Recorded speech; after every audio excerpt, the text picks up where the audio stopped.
Bora, meus alunos, como é que vocês vão? Tudo bem? A gente, vamos começar a ver essas aulas aí, que a gente está colocando a nota de vocês, o bimestre está passando.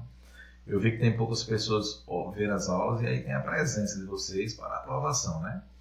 Mas vamos lá. Hoje a gente está nas aulas, na última aula que nós gravamos aí, a gente viu sobre teoria atômica, né? A gente viu o átomo de Dalton, o átomo de Rutherford, o átomo de Bohr. E aí, dentro desses átomos, a gente vê as partículas subatômicas que a gente vai ver agora, tá? A gente vai enfatizar mais essas partículas, que foram os prótons, os elétrons e os nêutrons. Então, são as nossas partículas subatômicas. O átomo, segundo o Rutherford, ele nos falou de duas regiões, né? O núcleo e a eletrosfera. No núcleo, então, estão meus prótons, que são cargas positivas, meus nêutrons são cargas nulas e minha eletrosfera que são cargas negativas. Lembrar que isso aí foi Rutherford que nos disse que a gente parou nesse modelo de átomo aí. Vamos lá, então quem são esses prótons? Onde encontrar esses elementos químicos e como representar esses elementos químicos? O número atômico indica o número de prótons que o átomo possui, né? Ele é escrito na parte inferior. O número atômico se encontra aqui, né? Esse X aqui é meu elemento. E o número atômico fica na parte inferior. Esse número atômico indica o número de cargas positivas que contém no núcleo, né? Isso aqui é o número de cargas positivas que contém no núcleo. Ou seja, se é o número de cargas positivas, eu posso dizer que o número atômico é igual ao número de prótons, né? Então vamos aqui, ó. Então eu vou ter o carbono de número atômico 6, o ferro de número atômico 26, o césio número atômico 55 e o urânio número atômico 92. Lembra que o número atômico é que identifica um elemento químico, né?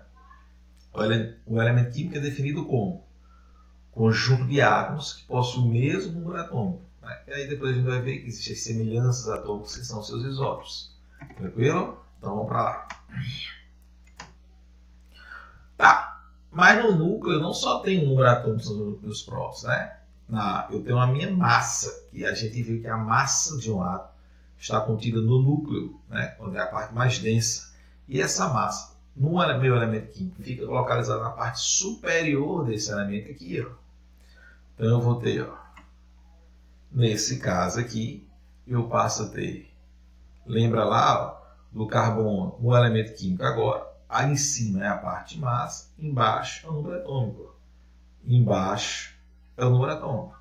Eu posso representar não só na parte esquerda, eu posso representar assim, ó, X passa a ser aqui, ó, e aqui, onde na parte superior, esquerda ou direita, eu represento a massa de um átomo, e na parte inferior eu represento o número atômico. Ok? Isso aqui é 98, o do Césio eu esqueci. Deixa eu ver quanto é o Césio. 55. Tá? Então o Césio é 55. E matematicamente, como eu disse a vocês que a massa de um átomo se encontra no núcleo, a massa de um átomo vai ser os prótons mais nêutrons, porque no núcleo estão os prótons mais nêutrons, ou o número atômico mais nêutrons. Né? Então vamos seguir. Os nêutrons são as cargas nulas, né? Indica a quantidade de nêutrons que o átomo possui. Ele não é escrito no átomo, mas eu sei que se minha massa é o número atômico mais nêutrons, se eu isolar nêutron, eu tenho sempre a massa menos meus prótons. Então, onde é que eu encontro isso aqui? Ó? Vamos lá. A massa do carbono é 12 e do número atômico é 6. Se eu quero encontrar o nêutrons, é a massa nêutrons do carbono, é a massa do carbono, que é 12, menos o número atômico do carbono, que é 6, onde isso aqui vai ser 6. Então, o número de nêutrons desse carbono é 6. Ó. Do ferro, 56 menos 26, o número de nêutrons do ferro é 30. Do césio, 137 menos 55, ele vai ser 82. E do urânio, ele vai ser 143, que é 235 menos 92. Tá? Então, como determinar o número de nêutrons de um átomo? determina o número de nêutrons de um átomo pela diferença da massa de um átomo menos o número de prótons de um átomo, que é o número atômico. Então, quando eu faço essa diferença, eu determino a quantidade de nêutrons daquele átomo, ou seja, a quantidade de cargas nulas desse átomo. Ah, professor, mas eu tenho as minhas partículas atômicas, eu são prótons, elétrons e nêutrons. Como determinar os elétrons?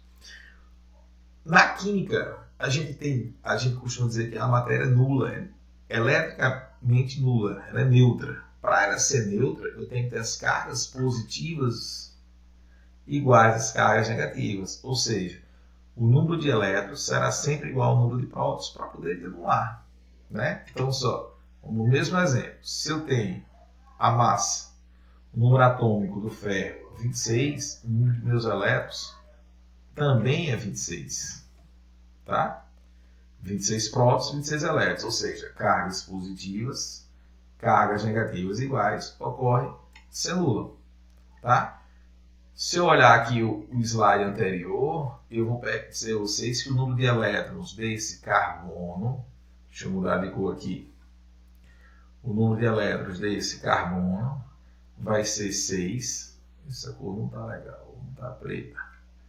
O número de elétrons do ferro vai ser 26, porque é a mesma quantidade de prótons. O número de elétrons do césio. Opa, não, peguei o errado aqui. Deixa eu botar aqui a caneta. O número de elétrons do césio é igual ao número de prótons, que é 55. E o número de elétrons do urânio é igual ao número de prótons do urânio, que é igual a 92. Eles vão manter sempre neutros. Então, aqui, pelo meu elemento químico, eu consigo determinar a massa do carbono, que é 12, o número atômico do carbono, que é 6, os nêutrons, que é a massa menos prótons, que vai ser 6, e o número de elétrons, que é igual ao número de prótons. Mesmo raciocínio para o ferro, para o césio, para o césio, para o urânio e para qualquer outro elemento. Então, vamos voltar aqui. Vamos seguir, mas eu não tenho só uma matéria neutra, certo? Existem aquelas entidades químicas que o número de elétrons diferencia do número de prótons, que esses são chamados de íons.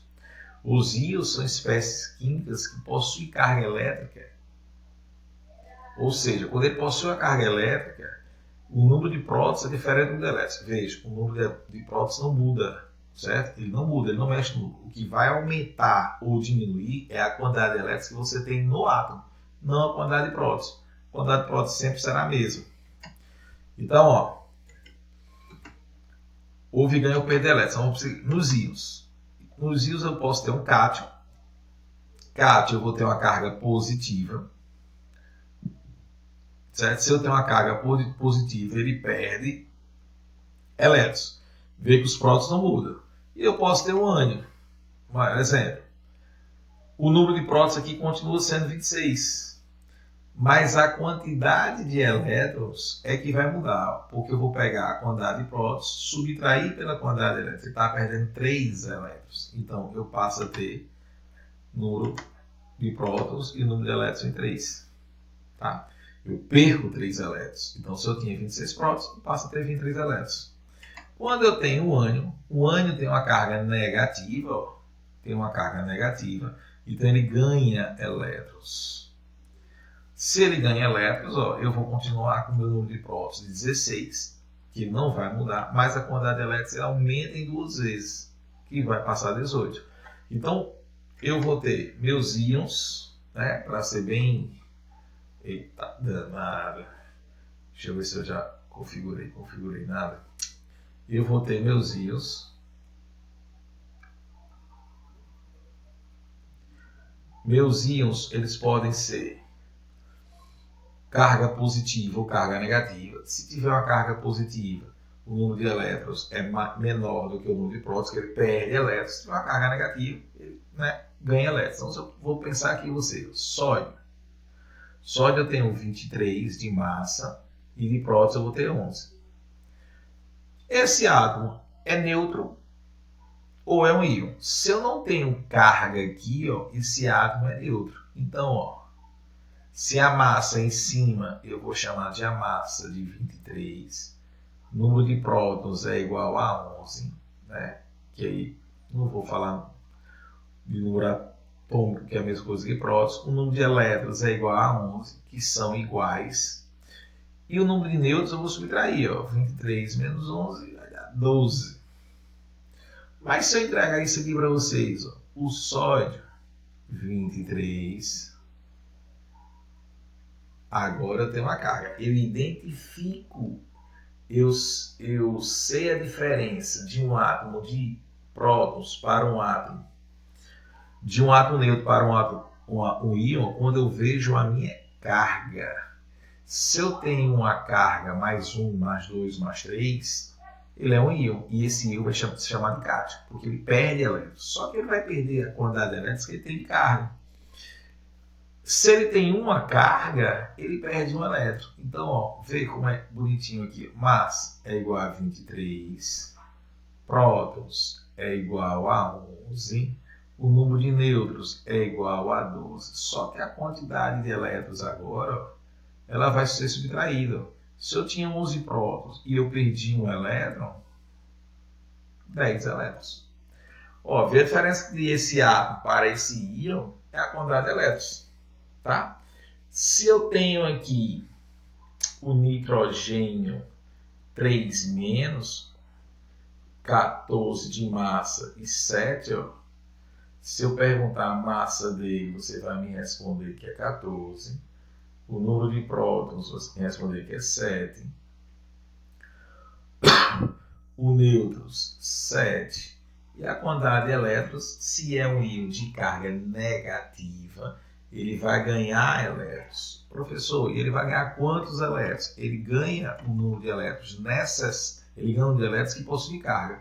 Se ele tem 3 cargas negativas, é porque ele ganha 3 elétrons. Então ele vai ter com a quantidade de elétrons igual a 10. Beleza, pessoal? Então, ó, eu já vou deixar aqui um formuláriozinho para vocês. Uma aulinha pequenininha, só subpartículas, para a gente começar a entender mais o que é o mundo atômico. Vou deixar fazer o formulário, vocês vão responder. A gente vai começar o nosso quarto bimestre, né? Galerinha, para vocês um abraço a todos. Espero que vocês gostem da aula, assistam. E na semana que vem tem mais. Bom, até mais a todos.